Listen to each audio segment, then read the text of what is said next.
Buenas tardes, y soy yo quien les agradece a las mismas personas que acaban de nombrar, Sebastián, a Sandra, a Bárbara, y bueno, yo agradezco Fernando, tu generosa presentación y la presencia de todos ustedes, por supuesto. Así que voy a pasar a exponer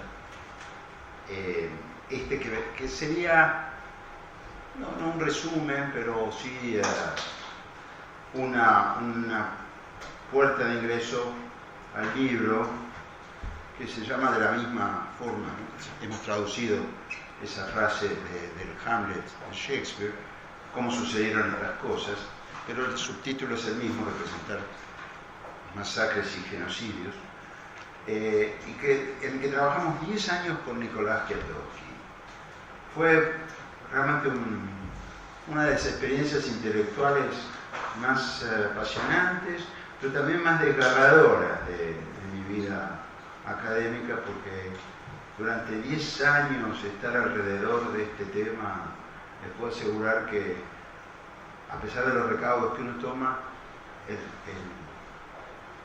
uno es invadido, es impregnado por este espíritu de la catástrofe, de la disolución que prevalece en estos fenómenos y en las representaciones de estos fenómenos. De manera que, bueno, yo tenía un cierto antídoto, que era el dedicarme en paralelo a la cuestión de la risa, ¿no? A la cuestión de la risa en el Renacimiento, en los albores del mundo moderno, y eso equilibró algo la angustia que me provocaba este otro tema, pero no fructificó, pienso yo, en un libro tan denso como este. Porque este lo escribí con Nicolás. Y realmente hacemos un tándem que a mí me llena de felicidad, porque Nicolás es un tipo muy puntilloso, mucho más que yo, y entonces las erratas, que suelen ser mi gran defecto, él consigue corregirlas, ¿no? Entonces, y aparte discutir con él y escribir, lo que nos proponemos es siempre escribir juntos. Nos sentamos y uno propone un parágrafo, el otro, y escribimos juntos. Yo no podría decir, esta es una frase mía o esta es una frase de Nicolás. Y eso realmente ha sido para mí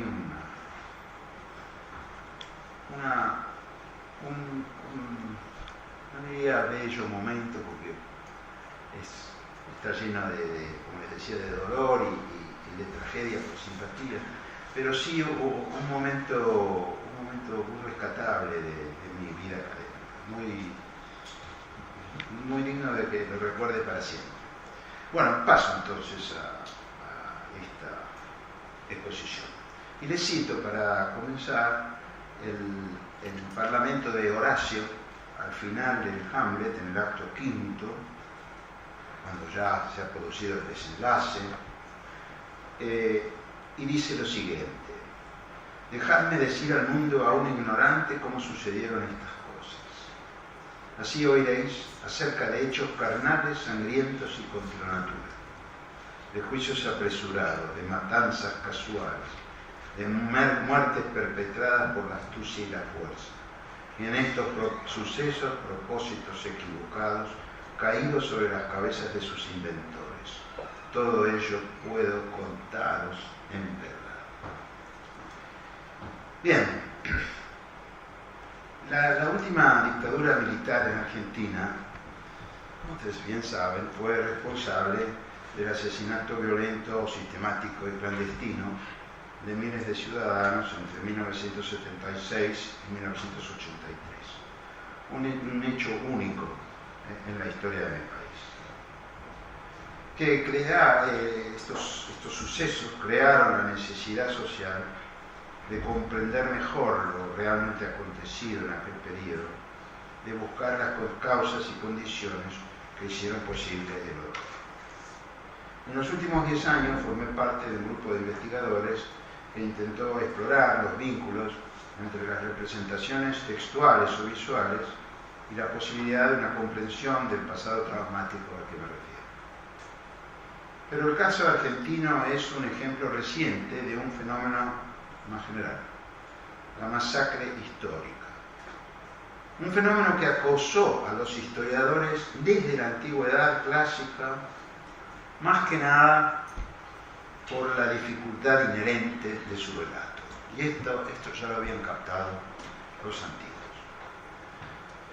Hoy, para comenzar, definiré qué entendimos, Nicolás y yo, por masacres históricas. En segundo lugar, explicaré las bases teóricas de nuestra búsqueda, que procura encontrar fórmulas de representación usadas para referirse o narrar estos acontecimientos. En tercer lugar, les mostraré brevemente las 3 fórmulas que hallamos hasta ahora. La cuarta parte, la más larga quizá, estará dedicada a los descubrimientos que hicimos, Nicolás y yo, durante nuestra estancia en Berlín. Coincidimos, fue un puro azar extraordinario, serendipity pura, pero coincidimos allí durante 6 meses, que saqué una beca para una institución berlinesa y Nicolás sacó en otra institución una beca parecida. La cuestión es que estuvimos 6 meses juntos y eso le dio un impulso extraordinario a nuestro libro, porque estábamos precisamente en un lugar donde había ocurrido, que había sido cabeza del Estado perpetrador de una de las más grandes masacres históricas, como ustedes bien saben. Entonces, esta cuarta parte lo que pretende es registrar la posibilidad de la aparición y consolidación de una cuarta fórmula. Nos referimos al occidente, porque no conocemos de otros horizontes de civilización como para poder hacer un trabajo semejante. Y creemos que esta nueva fórmula podría llamarse la multiplicación del doble o la multiplicación del doppelganger. Entonces, primer punto. Hay varios usos del término masacre en el lenguaje cotidiano, desde el ataque de un individuo enajenado contra su prójimo hasta la victoria por aplastamiento en un hecho deportivo. La expresión masacre histórica apunta a un fenómeno diferente. Es el asesinato masivo de un amplio grupo de personas que están desarmadas y tienen una capacidad muy limitada, si no inexistente, de autodefensa. El origen de la palabra data del siglo XVI y su uso se registró por primera vez en Francia. En el panfleto Histoire mémorable de la persécution et saccagement du peuple de Mérindol et Cabrières, de 1556, el término masacre describía una campaña de limpieza religiosa contra los valdenses. Pronto, masacre se convirtió en la palabra elegida por los protestantes para referir los episodios de odio y sangre en las guerras de religión, los que llevaron al más espectacular y espantoso de esos acontecimientos, que ustedes seguramente conocen, la masacre de San Bartolomé, perpetrada por los católicos contra los protestantes en agosto de 1572. Ustedes van a ver que este es un verdadero hito en esta historia. Por lo general, en una masacre histórica, un grupo y no un individuo es responsable del asesinato de masas en el que se aplican métodos excepcionalmente crueles. Más aún, las víctimas, muertas o sobrevivientes, son tratadas con un enorme desprecio, mientras que los perpetradores no se enfrentan a grandes riesgos físicos por lo que hacen. Aunque las masacres históricas son difíciles de explicar y las cadenas de causas y efectos aparecen rotas desde el momento mismo de la acción, semejante tipo de matanzas ocurre en marcos espaciotemporales limitados y los responsables son identificados. Durante el siglo XX apareció un nuevo tipo de asesinato de masas, el crimen de genocidio.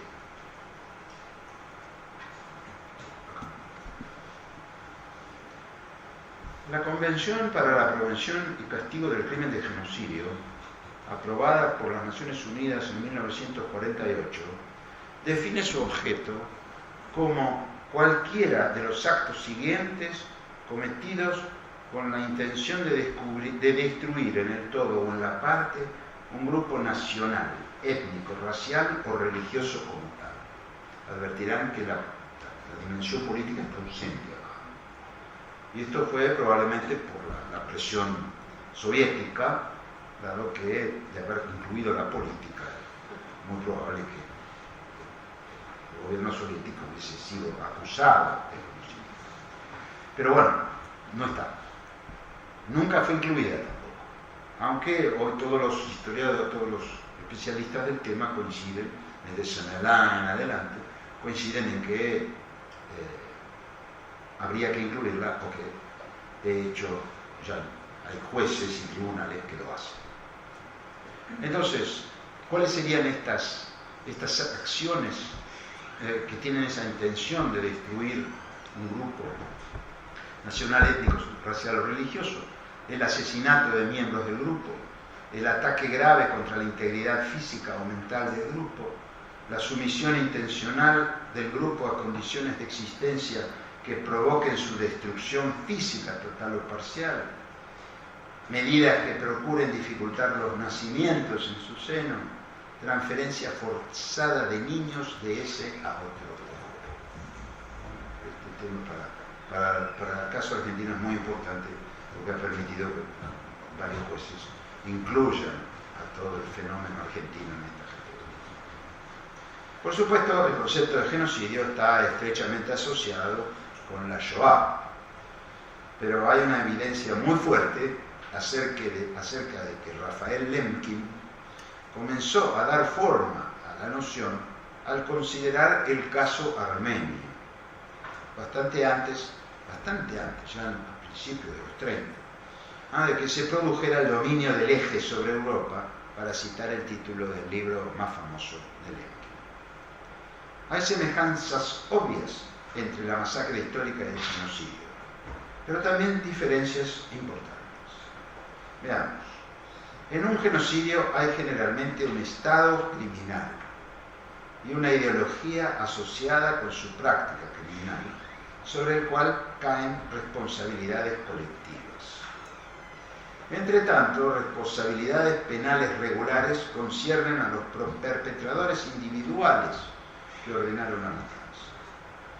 Varias masacres históricas pueden tener lugar en el marco de un genocidio, pero la verificación de una masacre histórica no implique que esté ocurriendo un genocidio. Recientemente, Omer Bartos ha insistido en la expresión genocidio comunal para describir un tipo de violencia interétnica e involucramiento local en las masacres que tuvieron lugar en la Europa central durante la Shoah.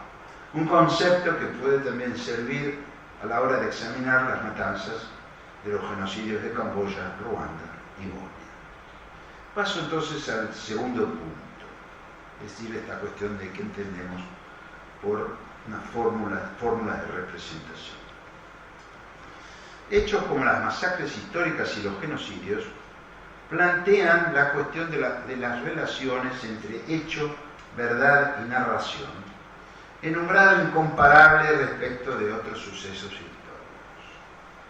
Intentos voluntarios y sistemáticos de destruir a un grupo humano como tal han ocurrido muchas veces en el pasado. Cada vez que tuvieron lugar fueron considerados experiencias límite que desafían las categorías éticas, retóricas y analíticas disponibles. Los perpetradores buscaron ocultar sus actos, mientras que los sobrevivientes y los defensores de las víctimas se empeñaron tosudamente en dar testimonio de los hechos. Al hacerlo se enfrentaron con lo que los historiadores hemos llamado los límites de la representación. una expresión clásica acuñada por Saul Friedländer en 1992. En el informe, los retrotraigo un poco, en el informe de su expedición antropológica a Nuevo México en 1896, escrito hacia 1923, Aby Warburg propuso que la ciencia, del mismo modo que la magia, el arte y la religión, proveen un espacio para la reflexión. Él lo llamó Denkraum, espacio del pensar, que nos permite acercarnos a los objetos que nos enfrentan a nuestros miedos y ansiedades más profundos. Por supuesto, en primer lugar, nuestro temor a la muerte. Las representaciones de masacres y los dispositivos asociados con ellas hacen posible la creación de una cierta distancia o templo. Tales instrumentos, a su vez, abren el camino a la posibilidad real de examinar acontecimientos que de otra manera serían insoportables. Hemos usado la expresión fórmulas de representación libremente hasta ahora, pero requieren una definición precisa. El concepto está basado en dos tradiciones. En primer lugar, la noción francesa de representación elaborada por Louis Marel. Y en segundo lugar, la noción warburgiana de pathos formel. Una fórmula de representación es un conjunto de herramientas culturales, palabras, imágenes, performances, que han sido históricamente configuradas y son, al mismo tiempo, relativamente estables, de manera que se hacen fácilmente reconocibles para el lector u observador. Su finalidad consiste en aludir a y en mostrar los objetos, figuras, hechos y sus relaciones que una sociedad determinada considera elementos fundamentales de su vida y de su experiencia en común. Las fórmulas de representación están sometidas al cambio, en el sentido de que pueden ser modificadas para representar fenómenos nuevos o diferentes y transportar significados nuevos, aunque vinculados por lo general con los anteriores. Precisamente, cuando los lazos entre los hechos nuevos y las fórmulas previas son difíciles de definir o se tornan muy problemáticos, estaríamos enfrentándonos a los límites de la representación, del fenómeno de que se trata. Una fórmula tal es algo distinto de la pathos formel que propuso Warburg, en el sentido de que no necesita referirse solo a las experiencias primarias, aunque históricamente determinadas, de la humanidad, y por lo tanto las fórmulas de representación son mayores en número y más elásticas que las pathos formel, por la circunstancia de estar más sujetas al cambio. Bueno, vamos al tercer punto, que es una síntesis de las fórmulas que hemos ido encontrando. Hemos registrado muchas representaciones de masacres de la antigüedad clásica, de la Europa moderna temprana y de la modernidad madura. La investigación nos llevó a identificar, entonces muy sintético aquí, tres fórmulas principales y recurrentes de las que solo les daré a ustedes un pantallazo. Primera, la fórmula cinegética, la fórmula de la cacería. Construida en la Grecia antigua, fue utilizada para retratar la conducta y el carácter tanto de las víctimas cuanto de los perpetradores. En la antigüedad clásica, por ejemplo, Apiano contó las matanzas del segundo triunvirato en Roma en el año 43 a.C. y describió a los perpetradores como perros de caza. En su texto Guerras Civiles, libro 4, capítulo 3, parágrafo 14. Perros de caza. La influencia del texto de Apiano puede advertirse en otras representaciones de esos mismos episodios. Me refiero a las masacres del segundo triunvirato. Por ejemplo, las pinturas de Antoine Caron. Allá arriba tienen una de esas pinturas de Antoine Caron, un pintor francés de mediados del siglo XVI, muy activo en los tiempos de los Valois tardíos, de Francisco II y de Carlos IX, sobre todo de Carlos IX, que pintó este tema, ¿no?, de las masacres del segundo triunvirato en varias ocasiones entre 1562 y 1566. Esa es una de las versiones que pintó. La brutalidad de los perpetradores, la acumulación macabra de cabezas, las víctimas indefensas, componentes todos del texto de Appiano, sitúan la ferocidad animal del lado de los tiranos, de los perpetradores.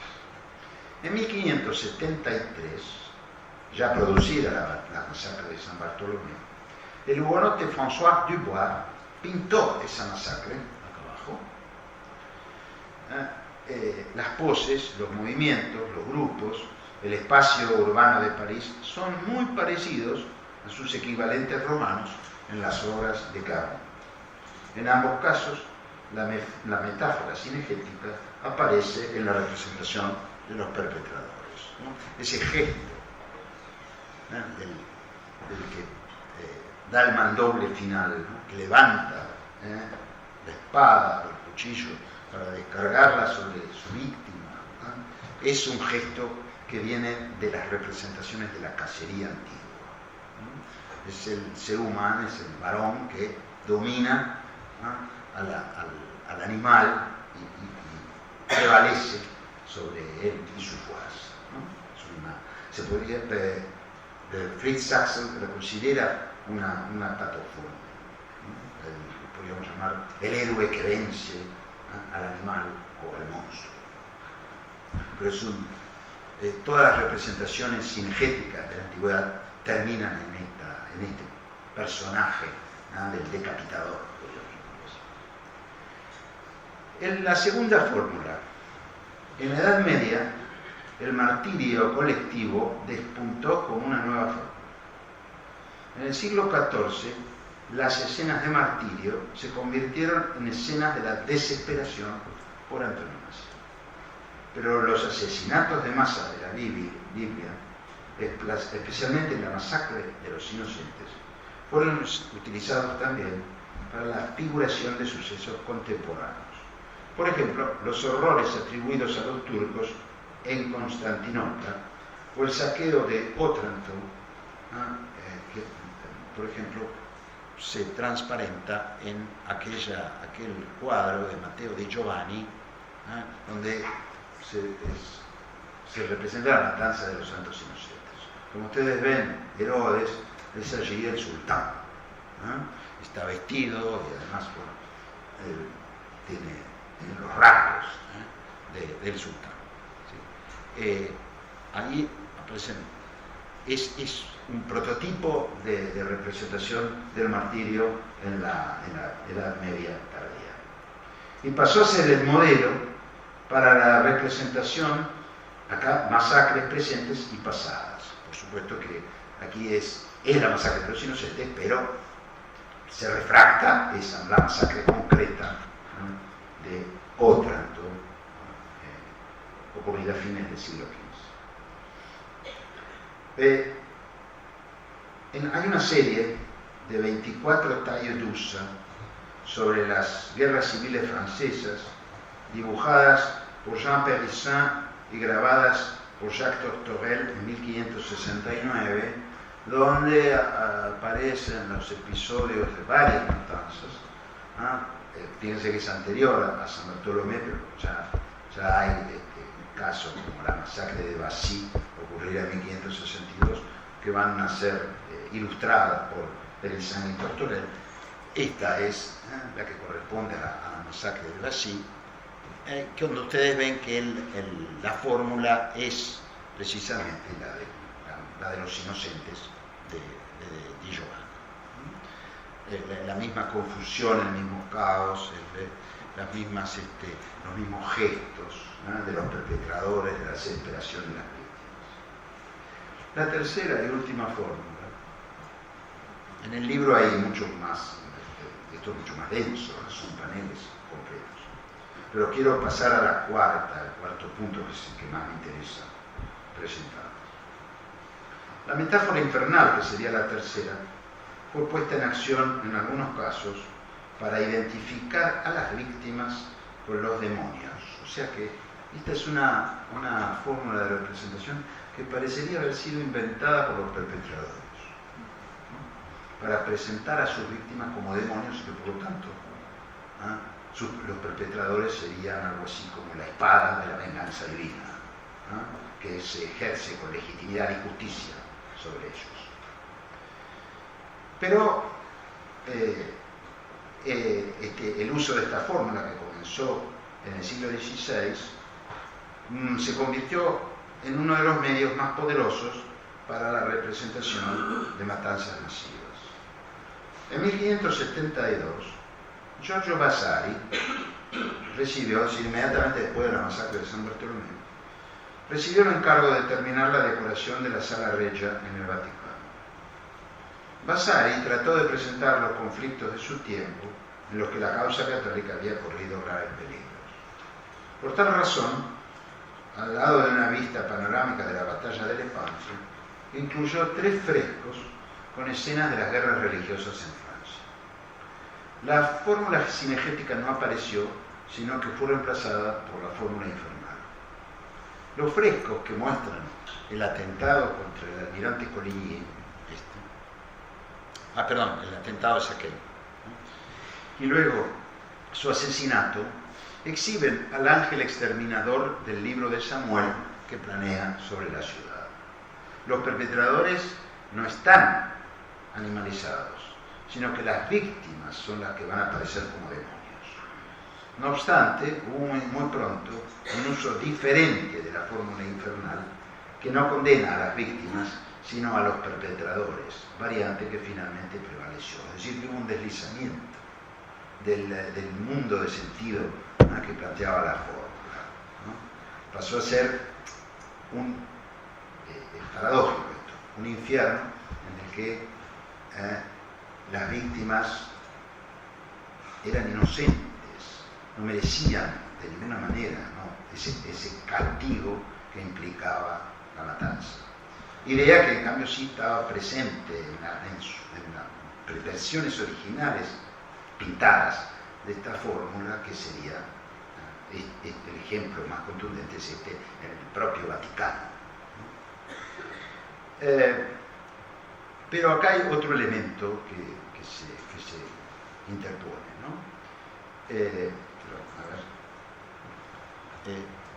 Este sería el caso en que los perpetradores serían los que realizan la justicia, la venganza divina, ¿no?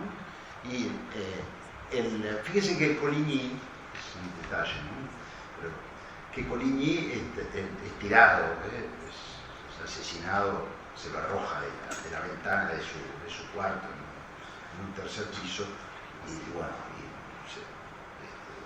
muere al caer. Pero esa forma de representarlo así, que para nosotros no es más que la ilustración del episodio, para los observadores del siglo XVI era claramente un ángel caído. Era claramente una alusión a Lucifer, porque así se lo representaba.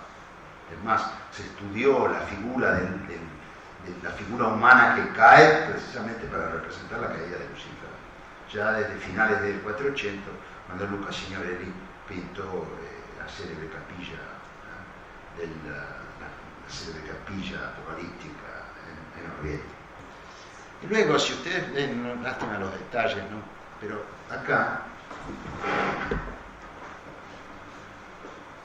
este es uno de los perpetradores, está acá por matar a este hombre. Las uñas de este hombre son como garfios, así que hay una asimilación formal, ¿no?, con los demonios. Este otro acá, que también va a ser muerto por los perpetradores, es una variante del dannato de Miguel, que se atribuía a Miguel Ángel, es decir, un ser infernal. ¿Sí? Son las víctimas acá, las que merecen el castigo. Por eso hay un infierno en vida que prepara el infierno definitivo que habrán de sufrir. Pero acá se produce muy rápido un deslizamiento. Los protestantes se apropian de esta fórmula infernal, pero van a aparecer ellos como víctimas en un infierno absurdo, en un infierno que ha sido creado por la locura y la violencia de los hombres en este mundo. Pero quienes son castigados en ese infierno son absolutamente inocentes, y ahí estaría el escándalo. Y eso también favorece la adopción entusiasta de esta fórmula por parte de los protestantes. No obstante, faltaba el elemento de desactivación de cualquier interpretación moral que pudiera hacerse del asunto. Y eso se dio a finales del siglo XVII. Fue realmente un movimiento que podríamos llamar una operación filosófica, ¿no?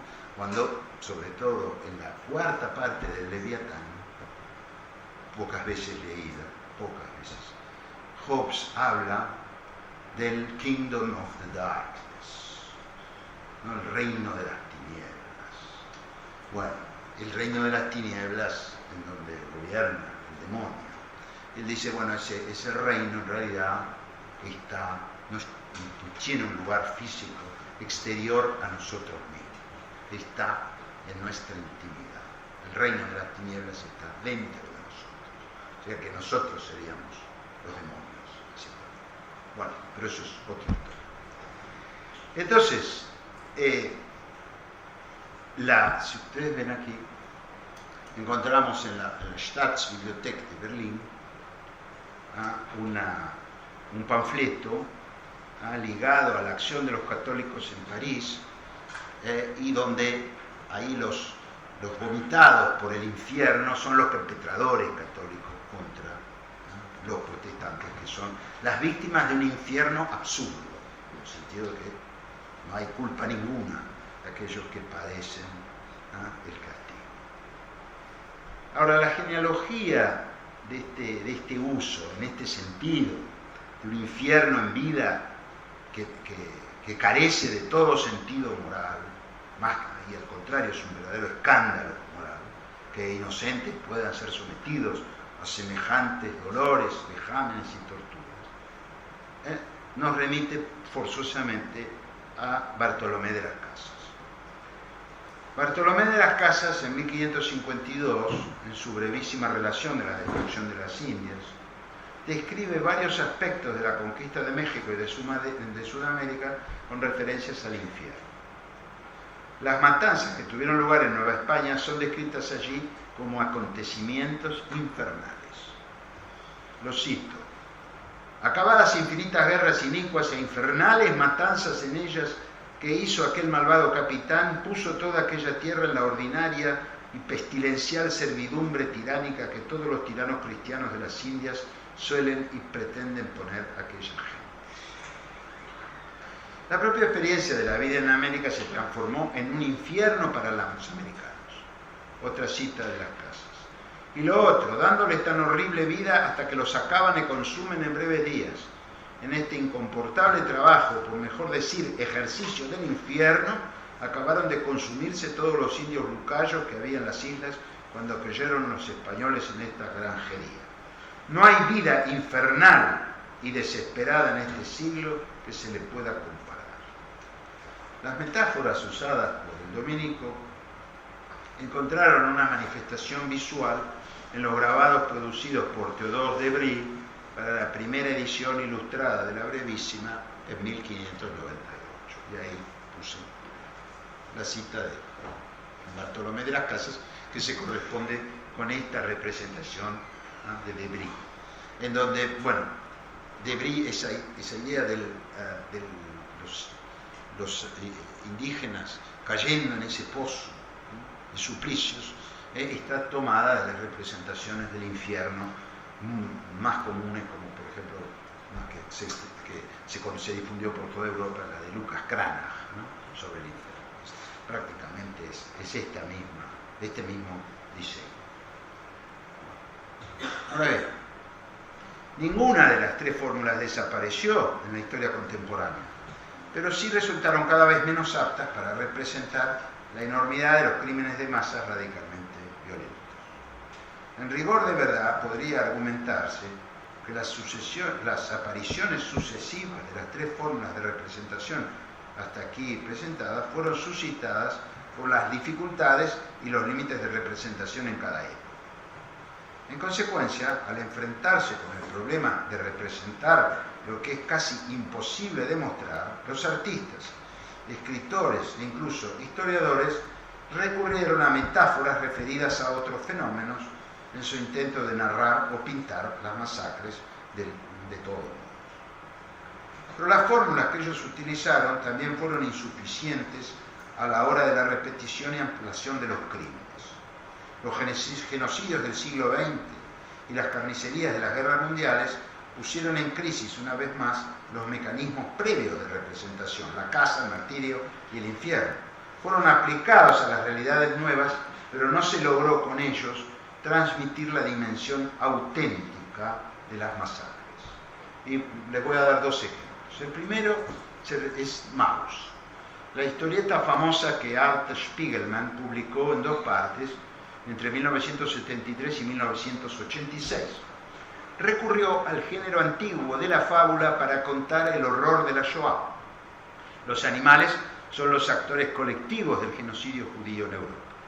Los judíos se transforman en ratones, los nazis en gatos, los polacos en cerdos, los norteamericanos en perros y así sigue. Está claro, por supuesto, que el uso de la fábula se asienta en una identificación máxima entre los mundos emocionales de hombres y animales. El sufrimiento de los hombres equivale al sufrimiento de los animales y viceversa.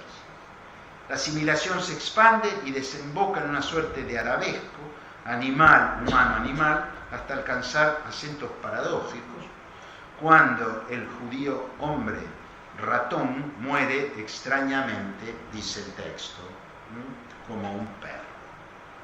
Nótese que en la metáfora animal del hombre, el punto más alto de dolor está asociado con la visión en escorzo, desde abajo, ¿sí? De las bocas de los ratones cuando lanzan un quejido o un grito. Pero hay dos momentos en esta historia. El suicidio de Anja, la madre del protagonista, de Artie, y el spleen de Art, que acompaña el éxito... ¿Para atrás? ¿Cuál es?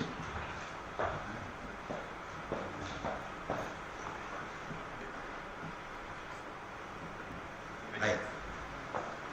Les decía, el suicidio de la madre y el spleen de Art, que acompaña el éxito de la primera parte de su libro, en los cuales la fábula animal es interrumpida para incluir 2 episodios con personajes humanos. En ambas ocasiones, la fórmula infernal ha dominado la representación, ¿no? Incluso se llama planeta infierno, ¿no? el momento particular del suicidio de la madre de Art.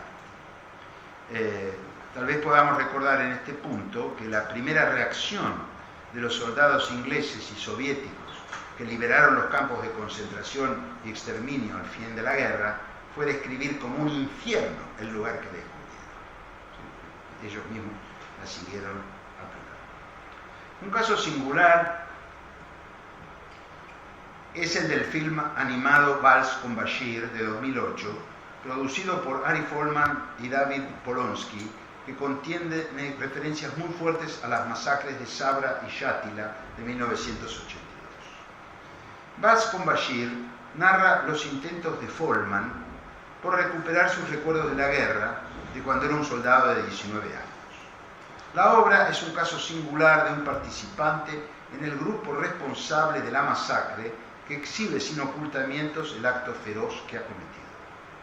En cierto momento de la historia, un psicólogo da cuenta del episodio de un soldado israelí, fotógrafo de profesión, quien había logrado soportar la experiencia de la guerra mediante el convencimiento de que en realidad él veía las cosas a través de la lente de su cámara. Esto lo preservaba del dolor, me parecería esta idea barburiana, ¿no? Del espacio, la distancia, ¿no? Que permite que lo que vemos, ¿no? O lo que representamos no nos daña. Sin embargo, su autoengaño colapsa cuando cobra conciencia del espanto, ¿sí? Al ver unos caballos árabes, están allí, inútilmente masacrados en el hipódromo de Beirut. Es decir, que es esta experiencia de la muerte inútil del animal la que lo conmueve y después le va a permitir registrar, ver y testimoniar el fenómeno humano, ¿no?, de la masacre. Los caballos han sido muertos por miembros de las milicias de la Falange, aliadas de los israelíes, en su derrotero hacia precisamente Sabra y Shatila, donde va a tener lugar la masacre de palestinos. La inocencia absoluta de los animales yacentes simboliza la inocencia de los refugiados que serían asesinados muy poco después. Desde los tiempos antiguos, las referencias a la cacería incluyeron una simpatía profundamente sentida por los dolores de los animales cazados, como vemos en los grabados de la venatoria de Stradano. Este es un ciclo de grabados que hace Stradano en la segunda mitad del siglo XVI, en donde vemos escenas de cacería y las didascalias. Si ustedes traducen las didascalias, en todas hay un lamento por la condición de los animales que son exterminados de esta forma. Este aspecto de la fórmula cinegética tiene un eco en la asociación contemporánea de los sufrimientos humanos y animales. Todo esto es otra línea de investigación que se separa del mainstream, que la hemos desarrollado con Nicolás en algunos artículos. Y ahora paso al cuarto y último punto, pero el más denso. No creo que sea posible afirmar que una nueva fórmula completa de representación ha salido a la luz. No obstante, hemos registrado experimentos con varias construcciones estéticas, pero sobre todo con el uso de siluetas en principio, lo cual me conduce a esta cuarta parte. En la Argentina, la dictadura militar estableció una maquinaria clandestina que enfrentó el disenso social y político con el método de lo que sería muy pronto llamado desapariciones, es decir, el secuestro, la prisión, tortura y asesinato de miles de personas, cuyos destinos permanecen desconocidos en muchos casos hasta ahora. Desde la demostración multitudinaria conocida como el siluetazo, que tuvo lugar en los últimos meses del régimen militar, el 21 de septiembre de 1983, las siluetas se convirtieron en uno de los símbolos principales de los desaparecidos.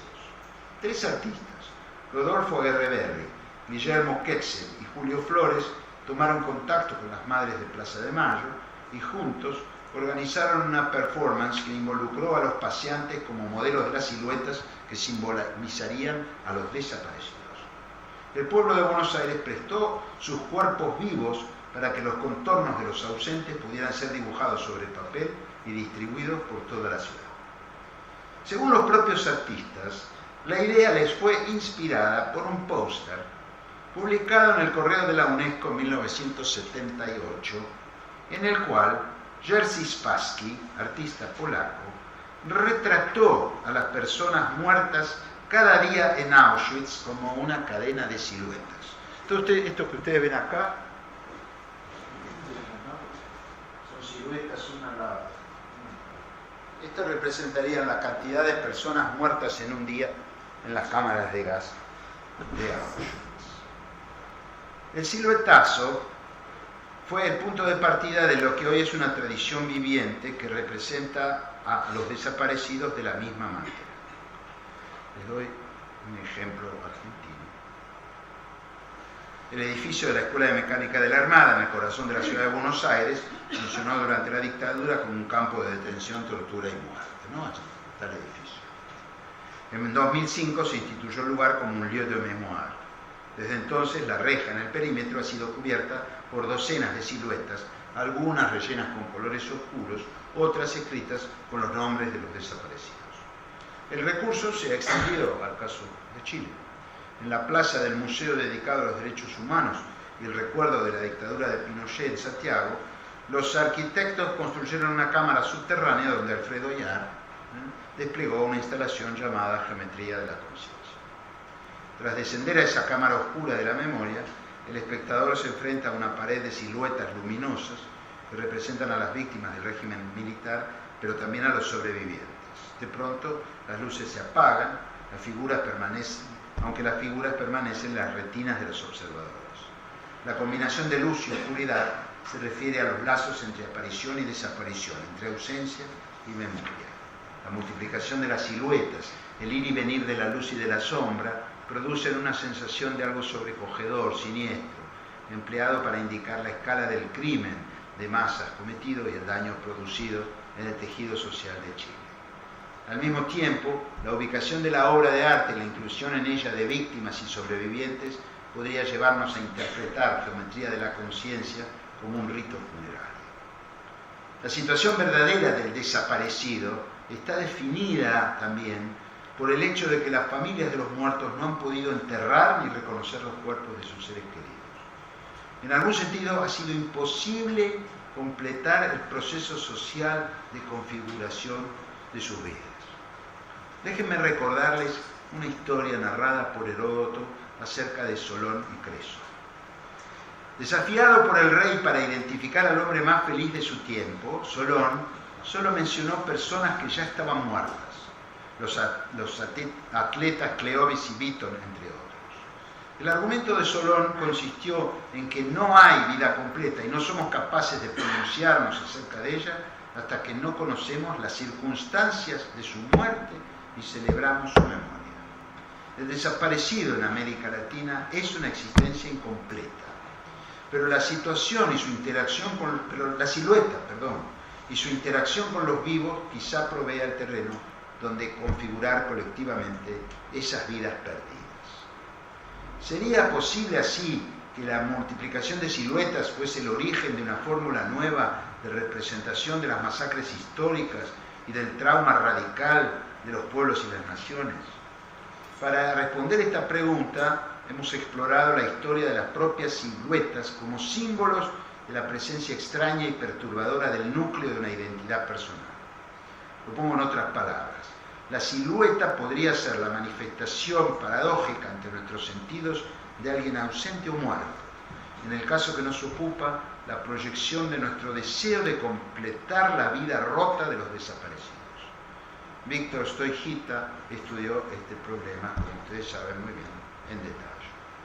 Entonces ahora voy a hacer un rastreo de este problema de las siluetas, pero voy a pasar, porque el tiempo no quiero, voy a pasar por alto alguna genealogía.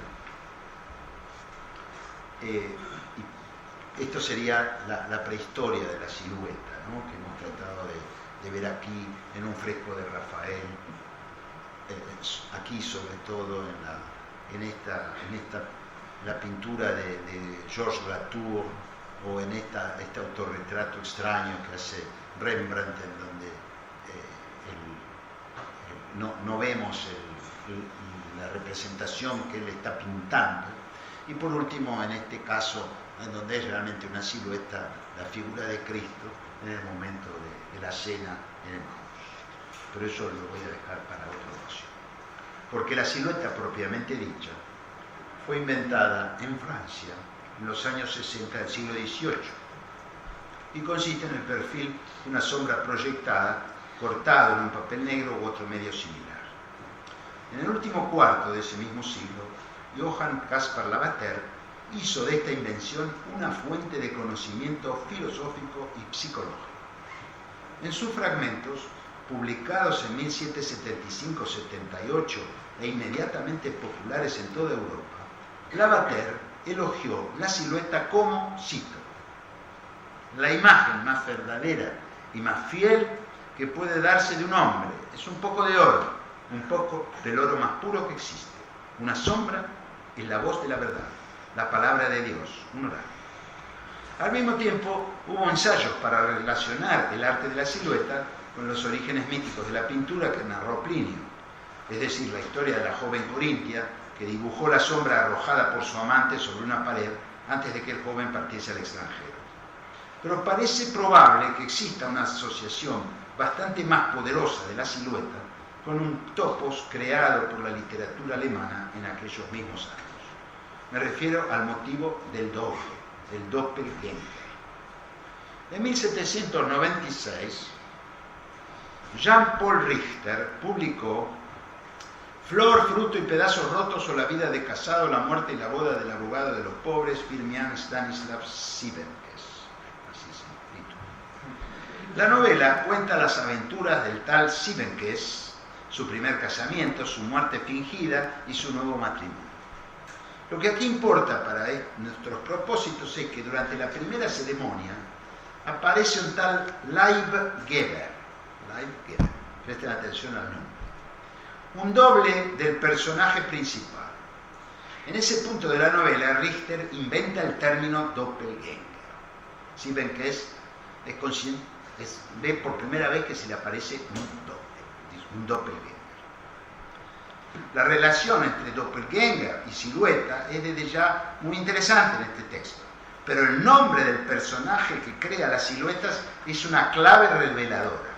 El apellido del doble de Siebenkees es Leibgeber, que puede traducirse como el que da, Geber, o provee el cuerpo, Leib.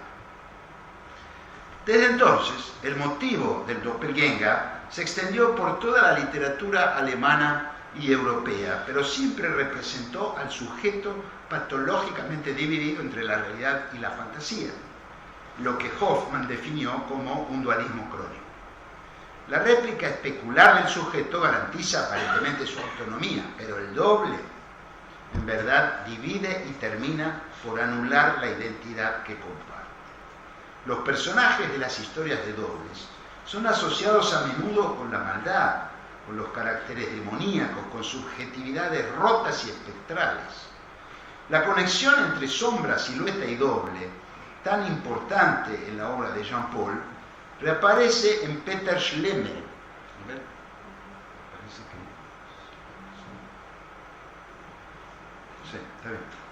En Peter Schlemihl, la novela editada por Adelbert von Chamisso en 1814. Schlemihl vende su sombra al diablo sin darse cuenta de que al perderla él también pierde su lugar en el mundo. El contraste entre dos sujetos, el primero con características humanas y el segundo que trasciende las barreras cognitivas y psicológicas del ego, vuelve a asomar en dos novelas de Theodor Storm, Aquis Submersus de 1876 y Ein Doppelgänger, un doble, ¿no?, de 1886. En ambas, la crisis de la subjetividad se vincula con el problema de la memoria. En el momento crucial, toda estrategia conmemorativa de los muertos fracasa. Textos, retratos, pinturas, evocaciones de la tradición popular, todos estos recursos carecen de eficacia.